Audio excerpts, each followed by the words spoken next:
Assalamualaikum dan salam sejahtera. Saya Nazri Kaha. Ini agenda Awani Asia. Susulan daripada lawatan Perdana Menteri Yang Amat Berhormat Datuk Seri Anwar Ibrahim ke China pada minggu lalu dan sambutan yang amat ataupun besar diberikan oleh kepimpinan tertinggi China termasuk Presiden Xi Jinping sendiri dan Perdana Menteri mereka dengan lawatan di Great Wall dan juga apa juga aktiviti sepanjang lawatan 3-4 hari Perdana Menteri di Guangzhou, di Hainan hinggalah ke Beijing dengan termeterainya banyak MOU dan juga persefahaman antara pihak kerajaan dan juga pihak swasta. Ini membuktikan bahawa hubungan diplomatik antara Putrajaya dan Beijing memasuki satu era yang lebih ampuh, lebih rapat, apatah lagi tahun hadapan merupakan tahun ulang tahun ke-50 hubungan diplomatik Beijing dan juga Putrajaya. Jadi untuk melihat apakah potensi-potensi perkara yang sudah pun dimeterai di Beijing ketika lawatan Perdana Menteri pada minggu lalu, antaranya potensi pelancongan ataupun potensi produk-produk buah-buahan tropika sama ada yang ditanam, dikeluarkan di Malaysia ataupun kita ada usaha sama antara syarikat-syarikat di negara China. Jadi itu yang akan kita bincangkan pada malam ini. Menarik, Perdana Menteri sendiri mengatakan bukan hanya durian musangking ataupun durian, tetapi ada perkara yang spesifik di mention ataupun dikatakan oleh pemimpin negara China iaitu jackfruit ataupun nangka. Jadi itu juga kita akan bincangkan. Eric Chan Yi Hong, pengarah urusan Dulai Fruits Enterprise dan Berhad yang kini berada di Guangzhou. Apa khabar, Eric?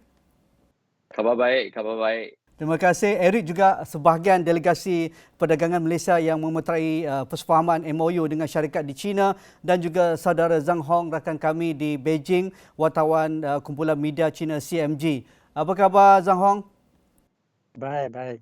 Ya, Zhang Hong, mungkin selepas hampir 10 hari kepulangan Perdana Menteri balik dari China, apa yang kita boleh dengar daripada rakan-rakan media susulan daripada lawatan sulung Perdana Menteri Yang Amat Berhormat Datuk Seri Anwar Ibrahim dan pengumuman beliau selepas menamatkan lawatan iaitu pelaburan hampir 170 bilion dimeterai yang akan diberikan tumpuan sepanjang beberapa tahun akan datang ini di negeri-negeri di seluruh Malaysia. Jadi mungkin apa cerita yang kita boleh kongsikan, Zhang Hong?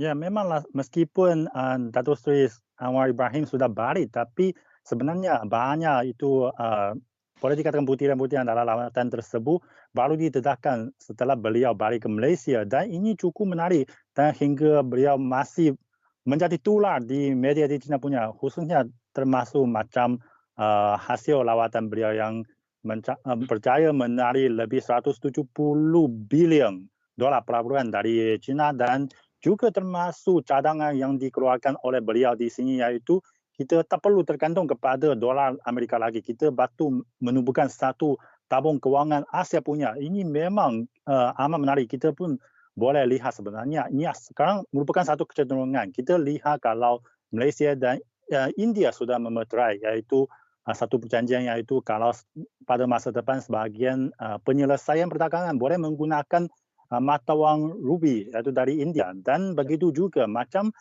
Presiden Indonesia Joko Widodo beliau pun mencadangkan nanti menerbitkan kad kredit yang tidak tergantung kepada Master atau Visa lagi.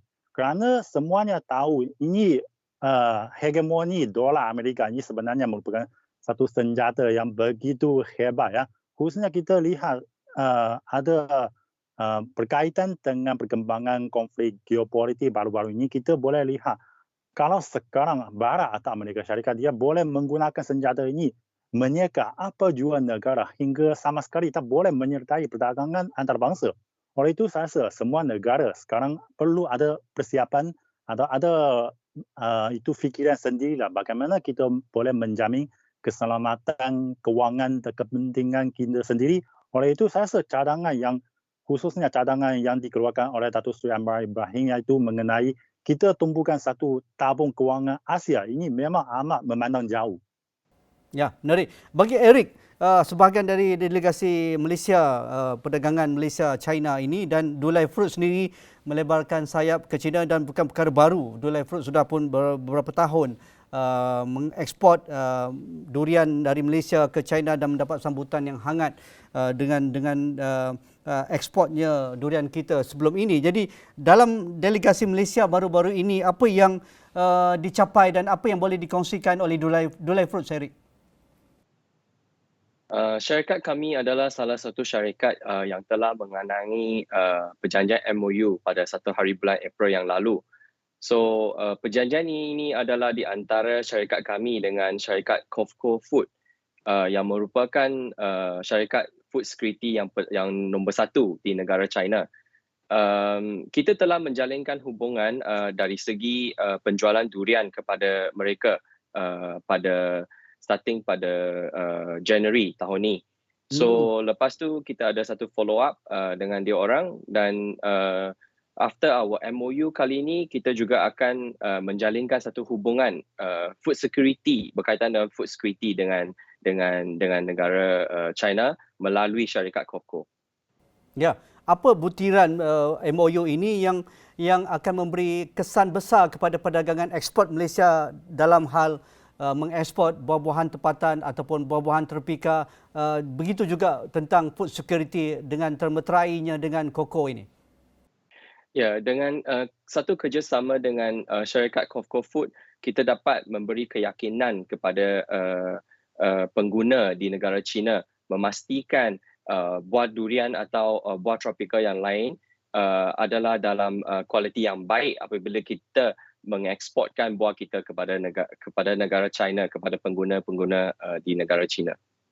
Ya, kalau kita lihat angka Zhang Hong, peningkatan 73.5% jumlah ekspor pada 2021, hampir 1 bilion berbanding pada 2020 hanya sekitar 575.4 juta, dan durian merupakan ekspor utama Malaysia ke negara China berbanding negara-negara lain seperti Hong Kong ataupun Singapura. Jadi adakah ini satu lawatan yang signifikan untuk membolehkan buahan tropika Malaysia ataupun durian sendiri, masuk jackfruit ataupun nangka, akan lebih dikenali, lebih meluas pasarannya, bukan hanya di kawasan bandar-bandar besar, mungkin kawasan second tier city di negara China, Zhang Hong? Ya, memanglah kalau katakan buah-buahan tropika dari negara-negara ASEAN, khususnya macam durian, kalau di pasaran China dulu memang didominasikan oleh durian dari Thailand. Tapi kita pun tahu kalau durian yang lebih berkualiti dari Malaysia pun sudah banyak kali, lebih kurang 10 tahun saya ingat ya, meneruskan memasuki itu pasaran di China. Dan sekarang kalau di pasaran China, kita ada satu kesedaran, iaitu kalau macam Musang King, ini maknanya durian yang berkualiti atau bermutu lebih tinggi dan atau yang paling tinggi lah. Oleh itu sebenarnya banyak restoran yang mereka nak memperlihatkan dia ada yang peringkat yang lebih mewah sikit ya. Dia akan katakan dia menggunakan durian macam Musang King. Ini memang sebenarnya kalau pasaran ini masih cukup besar. Kita lihat saya ingat pada tahun 2021 ketika itu terjalinnya hubungan dialog antara China dengan ASEAN ulang tahun ke-30 lah. Presiden Xi Jinping dalam ucapannya sudah katakan dalam 5 tahun sejak itu, kalau impor produk pertanian dari ASEAN akan mencapai 150 bilion dolar Amerika. Tapi kalau kita lihat kepada tahun ini, masih pada tahap kira-kira 60 bilion dolar Amerika. Jadi masih ada tahap yang cukup atau potensi yang cukup besar kita untuk diterokai. Kalau antara jumlah tersebut, impor dari macam durian sahaja pada tahun lalu hanya mencatat 4 bilion dolar Amerika sahaja. Jadi saya rasa ini memperlihatkan meskipun sekarang ada pertandingan yang atau persaingan yang semakin dahsyat. Macam sekarang durian dari Vietnam pun sudah diimpor ke China. Nanti durian dari Filipina pun ada. Dulu macam kalau durian Thailand, dia biasanya dipetik ketika dia masih matang dan dihantar ke pasaran China, beransur-ansur menjadi matang, dijual lagi. Tapi segera dia pun mencontohi Malaysia untuk mengekspor itu durian yang segar dengan yang beku ya, ais beku. kepada ke China. Jadi semuanya ada memperlihatkan persaingan mungkin semakin besar. Tapi potensi atau pasar ini jauh lebih besar lagi. Iaitu kalau sekarang setahun kalau durian yang diimpor kira-kira lebih 8,000 tan setahun. Tapi kalau keperluan dalam pasar ini sekurang-kurangnya 1,3 juta tan. Masih besar lagi. Saya rasa kalau bagi Malaysia, masih merupakan negara-negara yang paling awal meneroka pasar ini dan mesti ada keunggulan diri. Kita sudah ada satu rantaian industri yang cukup lengkap, boleh menyediakan langsung macam membeku durian yang segar di sana dan langsung dihantar ke sini untuk dijual ke sini. Dan saya baru ini membaca satu berita yang itu berapa syarikat dari Malaysia. Tak tahu ada syarikat dari Mr. Chang ini juga terlibat ya. Sudah melawat ke itu pasaran simpati di China, di Beijing. Ini merupakan satu hub untuk menyediakan semua buah-buahan atau sayur-sayuran kepada pasaran yang cukup besar di Beijing. Dan di sana nanti akan dibina satu pavilion durian Malaysia khusus untuk memperkenalkan durian Malaysia dan juga budayanya dan jual durian dari Malaysia melalui internet, berbagai platform e-dagang kepada seluruh negara China. Saya rasa potensi cukup besar dan mesti akan menyediakan lebih banyak peluang kepada banyak lagi syarikat-syarikat dari Malaysia. Ya, saya sudah ke kilang, ke ladang Eric di Raub Pahang dan saya sudah tahu kesegaran dan kualiti Dulai Fruits tidak boleh dikompromi dan bukan hanya durian segar, durian sejuk beku, paste, ulas dan sebagainya memang berkualiti tinggi untuk diekspor ke negara China. Dengan perjanjian MOU ini, apa lagi yang akan dicapai oleh Dulai Fruits untuk memastikan kita boleh menjadi pengeksport terbesar kalau Zhang Hong katakan tadi dengan hampir 8,000 tan satu tahun tetapi potensinya hingga 1.3 juta tan. Jadi besar tu kalau Malaysia boleh merebut peluang-peluang itu pastinya kita akan lebih mendahului kerana sudah pun terkenal kualiti musangking itu. Eric. Ya, baru-baru ini ibu syarikat kami PLS Plantation Berhad juga berjaya membawa syarikat dari Jepun untuk bekerjasama dengan kami dalam penanaman durian di Malaysia berlaku pada bulan lepas. So tujuan kita untuk membuat kerjasama ini ialah untuk meningkatkan penghasilan buah durian di negara kami. So sekarang apa yang kami buat ialah kita cuba tingkatkan penghasilan buah durian di negara kita untuk bertanding dengan negara-negara lain.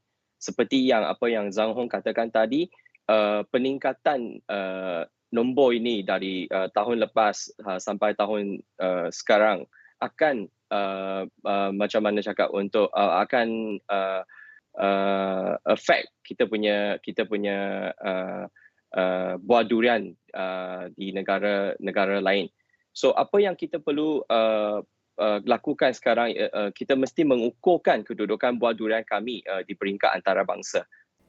Ya, Eric, adakah sebab itu kerjasama dengan syarikat Jepun dengan penggunaan lebih banyak teknologi dengan juga bioteknologi termasuk untuk melihat ini sebagai satu trend baru untuk menjamin keselamatan makanan ataupun food security dengan teknologi dan juga R&D berterusan, adakah ini masa depan Malaysia?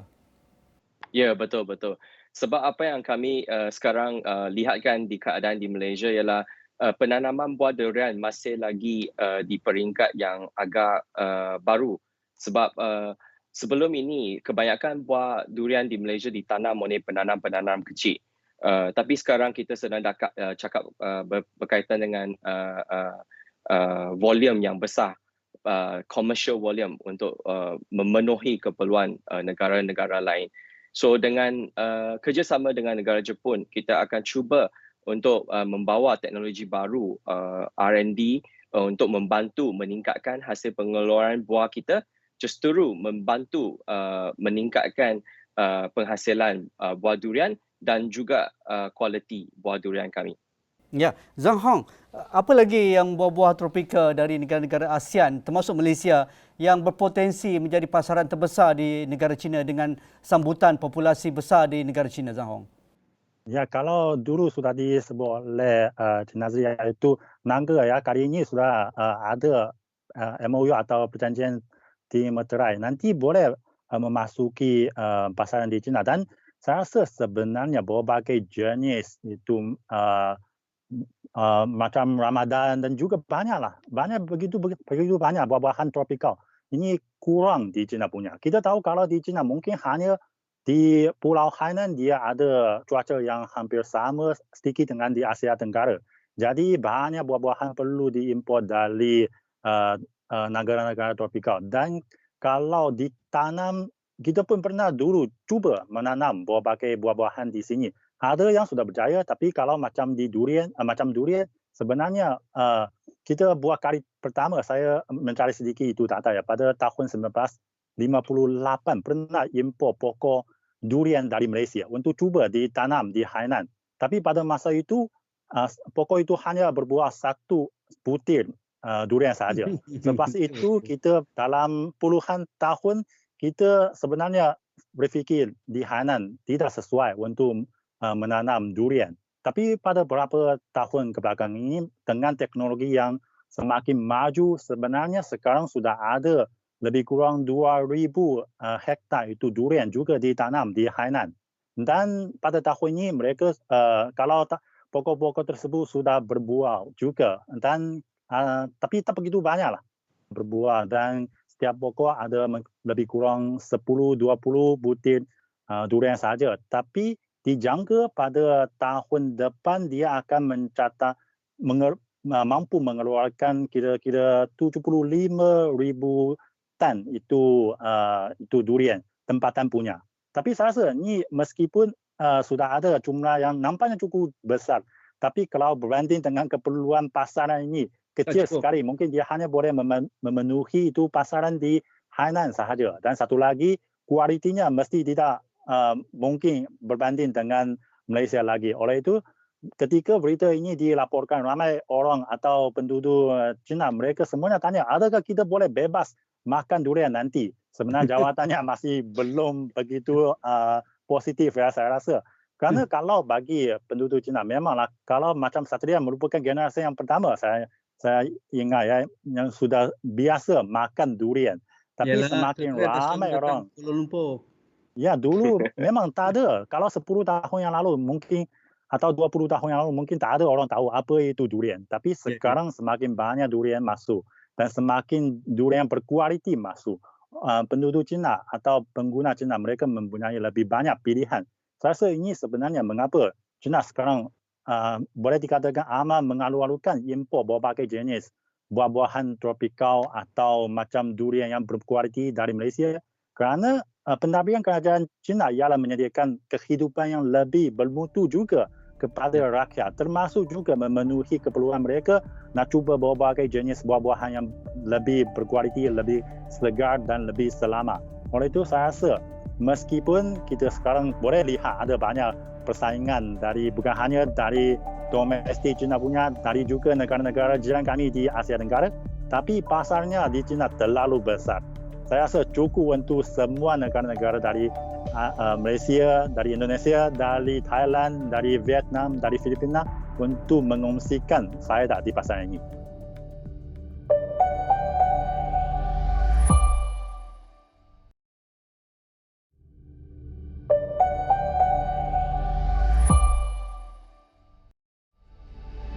Eric, kalau kita nak cerita pasal durian, dia merupakan satu ekosistem. Dia punya sistem rantaian yang lengkap. Barulah kita akan dapat hasil yang berkualiti. Mengapa ini penting dari aspek logistik, dari aspek sains dan teknologi R&D misalnya, dan penemuan-penemuan industri hiliran. Kerana di China ini bukan hanya the fresh durian yang mereka mahukan. Mereka mahukan paste, mereka mahukan dalam bentuk-bentuk yang lain. Kerana mereka nak makan macam-macam jenis, tapi dalam ingredient tu mesti ada durian. Apa yang dilakukan dalam hal ini, Eric? Pada pandangan saya, sebab buah durian adalah satu makanan. So apabila kita bercakap berkaitan dengan makanan, kita kena pastikan makanan itu fresh dan selamat untuk dimakan, kan? So apabila efisiensi in terms of logistik, supply chain semua bertambah efisien, kesekaran buah akan dapat dijamin dan ini akan dapat meningkatkan satu confident kepada pengguna-pengguna. Ya. Bukan sahaja di negara China, tapi di negara-negara lain juga. I think this is one of the reason why buah durian Malaysia kita telah ada satu manufacturing punya teknologi untuk menambahkan shelf life buah. Dan apabila buah fresh, consumer mesti akan lebih confident untuk consume kita punya buah durian dan membeli lebih banyak berbanding dengan buah-buah lain. Ya, adakah Dulai dan juga syarikat Eric bercadang untuk mengeksport buah-buah lain yang menjadi ataupun tarikan ataupun mereka mempunyai demand yang besar di China seperti jackfruit, nangka dan rambutan misalnya? Ya, actually syarikat kami telah juga memproses buah jackfruit, buah nangka di kilang kami. So sebelum ini kami juga buat satu trial shipment ke negara China pada tahun 2015 tak silap. So yang itu ialah satu trial shipment buah nangka ke negara China dan sambutan yang begitu baik pada masa itu sebab kontainer tu sebelum tiba di negara China so telah habis dijual. Semua pengguna kat China dia memang berminat dengan buah nangka kita. Sebab buah nangka kita adalah satu breed J33 masa tu yang kita hantar buah nangka madu. So buah nangka ni berlainan dengan nangka di negara-negara lain. So I think buah nangka satu buah yang sangat common tapi yang paling penting ialah jenis yang kita tanam di negara Malaysia berlainan dengan negara-negara lain. Sama juga dengan buah durian Musang King terutamanya. Ya, bagi nangka potensi bentuk bagaimana yang menjadi kesukaan bagi pasaran Cina? Adakah bentuk fresh ataupun ia sudah pun disejuk beku ataupun dijadikan produk-produk paste dan sebagainya? I think sekarang buah nangka di negara China selalunya dalam bentuk fresh. Tapi apa yang kita lakukan ialah dalam bentuk sejuk beku. Kita pernah hantar actually sampai sekarang kita hantar buah sejuk beku jackfruit ke negara Australia dan juga mendapat sambutan hangat di negara Australia. So walaupun dia dalam keadaan bentuk sejuk beku tapi dia punya texture dengan dia punya taste masih lagi sama dengan fresh. Ya. Saya memang antara peminat jackfruit ataupun nangka madu ni Zhang Hong kalau anda nak tahu. Jadi Zhang Hong, kalau pergi ke Malaysia, pergi ke Pahang, kawasan Dulai Fruits, memang nangka madu yang paling berkualiti tinggi. Bagi Zhang Hong, mengapa jalinan kerjasama antara misalnya Dulai dan juga Cocoa Corporation ini, syarikat yang terbesar di China, akan memastikan food security dan juga dari aspek logistik dan juga supply itu akan memastikan kualiti produk ataupun buah-buahan yang diekspor itu masih maintain dan juga akan mendapat sambutan premium ataupun harga yang paling tinggi di kalangan populasi ataupun pembeli di China, Zhang Hong. Ya, saya rasa kalau bagi pembeli di China sekarang masalah yang paling besar ialah harga kalau durian sebenarnya di pasaran di China masih cukup tinggi saya rasa. Kalau macam durian biasa dari Thailand punya mungkin sebutir sudah 2 atau 200 yuan renminbi, kira-kira lebih 100 ringgit di Malaysia. Kalau yang berkualiti sikit, kalau macam Musang King mungkin akan mencapai 400 hingga 600 yuan di sini. Cukup mahal dan kita pun berharap nanti kalau semakin banyak buah-buahan diimpor di sini di pasaran, dia pun boleh membantu menurunkan itu harga. Dan kita tahu kalau kita jual beli atau perdagangan ini sudah menjadi skalanya lebih besar, kosnya mesti akan direndahkan. Sekarang kita tahu kalau memanglah kalau macam sejuk beku atau logistik dia akan memerlukan itu bayaran atau kos yang cukup tinggi. Ya. Saya yakin beransur-ansur dengan kerjasama kami dengan bukan hanya boleh menyediakan makanan atau fruit atau buah-buahan yang segar lagi selama juga membantu kita menurunkan harga supaya lebih banyak pengguna di China boleh cuba makanan-makanan yang lebih berkualiti dalam Malaysia. Dan ini juga sekaligus akan membantu meneroka lagi pasaran di sini. Ya, Zhang Hong, akhir sekali, kalau orang Malaysia nak tahu apa produk makanan yang ada kandungan musang king ataupun durian yang tak pernah ditahu oleh rakyat Malaysia terjual di negara China menjadi sambutan hangat. Contoh. Kalau kita semua orang Cina masih belum faham berbagai jenis yang begitu banyak di Malaysia, macam di 24 atau berbagai jenis nombor-nombor itu. Sebenarnya saya rasa ini susah. Ya, tapi saya yakin dengan nanti lebih banyak jenis itu produk yang berkualiti dari Malaysia diperkenalkan kepada pasaran sini, kita mesti akan ada peluang untuk mencuba berbagai jenis yang berbeza. Apa itu perbezaannya dalam antara berbagai jenis, bukan hanya antara negara, tapi antara berbagai jenis berbeza dari satu negara, macam musang king, macam juga di 24 ya. Terima kasih Harry Chan yang kini di Guangzhou, Dulai Fruits Enterprise Sdn Bhd, orang muda hebat, peniaga durian yang berkualiti tinggi di negara kita Malaysia, Eric Chan. Terima kasih juga Zhang Hong, wartawan kumpulan media Cina yang kini berada di Beijing untuk kita meneroka potensi perdagangan buah-buah tropika di negara China. Sekian sahaja bersama saya Nazri Kahar malam ini dalam agenda Awani Asia. Assalamualaikum, kita jumpa lagi.